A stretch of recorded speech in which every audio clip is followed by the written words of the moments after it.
somebody welded right here, put on a new cat, but this arm that they did a really bad job welding it, and it put a hole in the exhaust when it came off, so I had to patch it with that smelly tar tape stuff.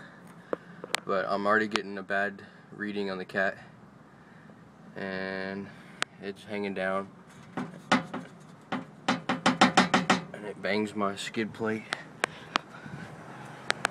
And here's the stock muffler, and they did a really bad job welding the cat directly to the muffler.